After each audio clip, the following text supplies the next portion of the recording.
Bienvenue, alors aujourd'hui c'est l'atelier mais dans la nature. Donc comme vous pouvez l'entendre, je suis dehors et le voir aussi, je suis dehors. Et donc je vous présente une activité en plein air. Avec l'été que nous avons, ça vaut le coup de se retrouver dehors, à choisir un sujet qui nous attire et à s'exercer à l'aquarelle.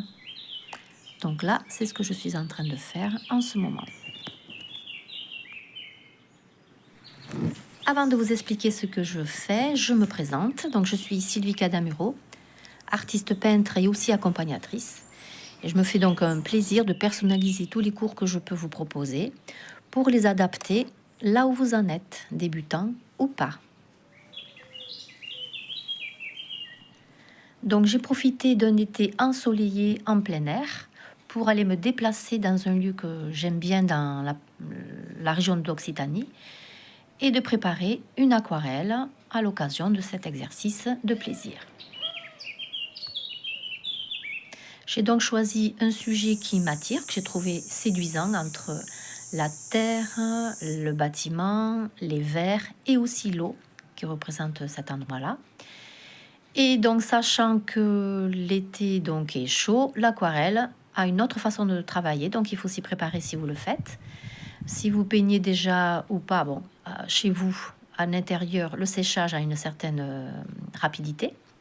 Par contre, quand vous êtes dehors, ça change tout. Donc, il nous faut travailler autrement lorsque la chaleur de l'endroit intervient.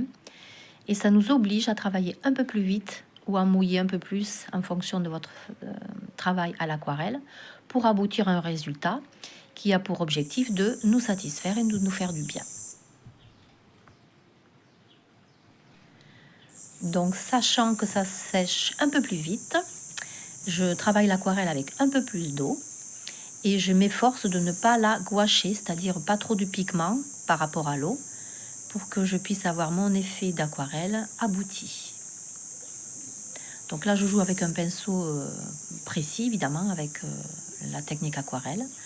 Je peins à la fois et je dessine. Et là, pour faire donc mes feuillages, j'applique avec le bout du pinceau, comme du dessin, une forme de gribouillage pour faire ressortir donc les feuillages de l'endroit où je me trouve et pour le représenter au plus proche de la réalité sans chercher à faire une copie conforme.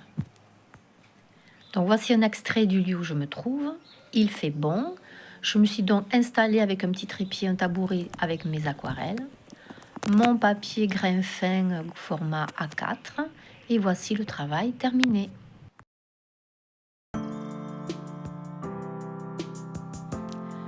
Je vous présente brièvement le processus de l'aquarelle qui a été faite. Donc de penser toujours à poser d'abord votre sujet aux couleurs claires et à monter progressivement en foncé pour que votre aquarelle apparaisse avec sa transparence et son jeu de clair et de foncé respecté. Pensez à prendre des photos progressives de votre aquarelle qui monte. Ça vous permet de voir les progrès dans vos avancées. Choisissez des lieux agréables pour votre expérience. Et puis, je continue à vous accompagner là où vous en êtes de façon démonstrative par ces vidéos. Et je vous dis à très bientôt.